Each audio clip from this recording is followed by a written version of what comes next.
Alright guys, we got our Mazda CX5 2014 here. If you got the same setup here, pretty much gonna be the same procedure. We got ourselves a 35 PS group battery here. This is 640 cold cranking amps. I'm using a Delco battery here. Not a fan of them anymore.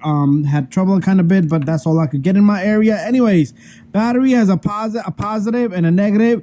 You never want to short circuit anything. And usually I like to say memory on most of the cars, especially Toyotas. But this is a pretty easy and forward vehicle to work on. So what we're gonna do is we're gonna take off the negative first. So you're gonna disconnect negative. Once you do this, you're gonna lose all your radio codes. All the memory is gonna be gone. Don't worry about it. Nothing to worry about this. So what I want to do is, I also want to take off this 10mm here. What that's gonna do is, it's gonna give me this extra space here to pull out this battery. And once you have that out, what you want to do is, you also want to loosen this up. You want to loosen this up.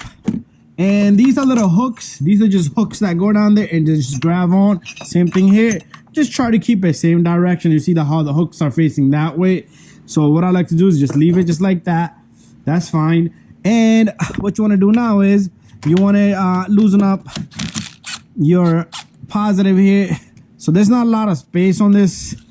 And the battery is kind of back there, so don't hurt your back.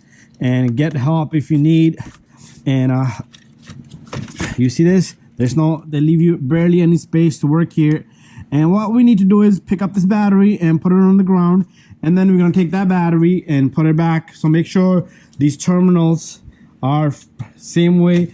Over here, you see on this side of the battery. So if you put the battery over here, terminals will come over here, and plus negative, positive will be backward. You don't want to short circuit anything. Anyway, let me hook up my camera and we're gonna lift this baby out of here. So this dark little clip here, my lighting is not the best. I gotta go pick me up some lights. So what I wanna do is, I wanna lift this battery out of here.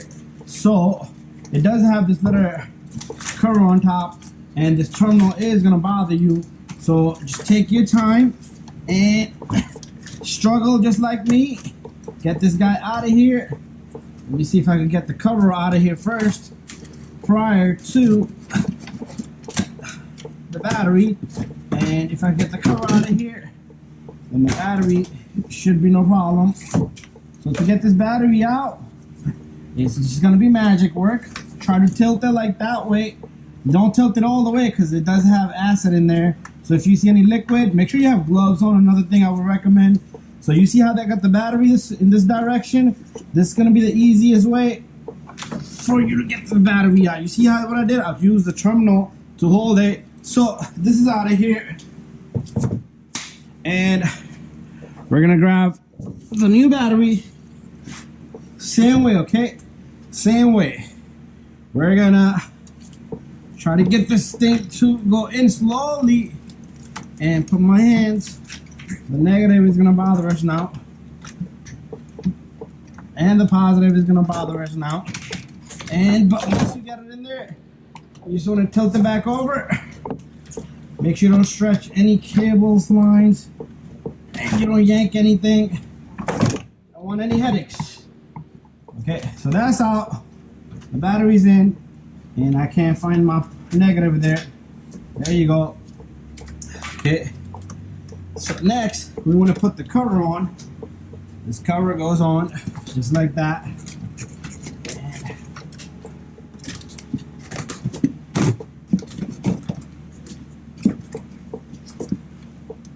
Okay, come on, Mr. Cover. Go on.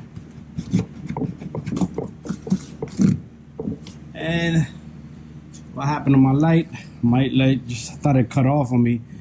So my light is just twisty and twirly. So sometimes I should have tried this cover on. Sometimes it won't even fit on your battery.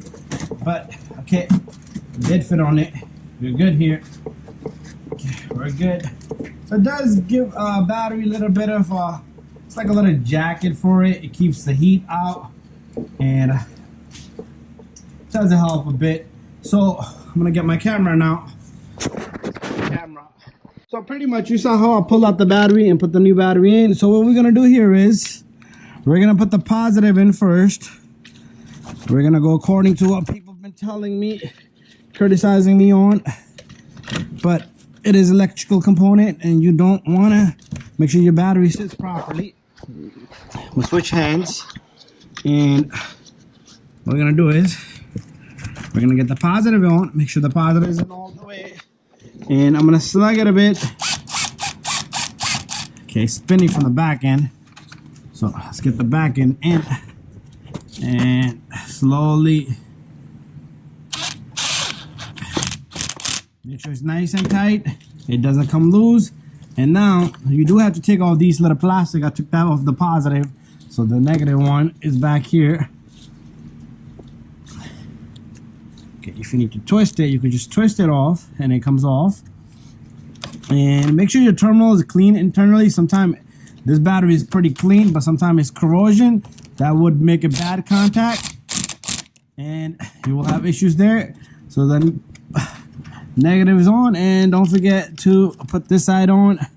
If you take this off, this ground is pretty important. And we got this baby in, bada bing, bada boom. If you have any issues, I had issues such as I'm doing a video on the issues after the battery. If you have issues such as, like I had a Jeep, the blower motor stopped working, the blender stopped working, so it wasn't able to control the defrost, which direction you want the air, to the face, to the feet. The Jeep had a whole bunch of terminals here. One of the terminals didn't make a good contact, and that was the issue there. But anyways, these hooks, you're just gonna have to find the spot down there, and once it's down there, here's one, and let me do this side now. Once that baby's in, all you want to do is just lightly tighten these, and that will hold your battery down. Make sure your connections are good. Start up the car. There should be no issues. If there's any issues, like your mileages, the miles per gallon ratio is gonna get eliminated, so you're gonna have to drive the car. That's gonna build the memory. Your radio code clock, if there has a radio code, all that's gonna activate. So just put on the numbers, the digital numbers, set up your radio, set up the time, and you're good to go. Sometimes the windows will act stupid, and that's something that you're gonna have to just do a little relearn, but it shouldn't be an issue on this Mazda. Thank you for watching my video. Stay subscribed and tuned for more videos.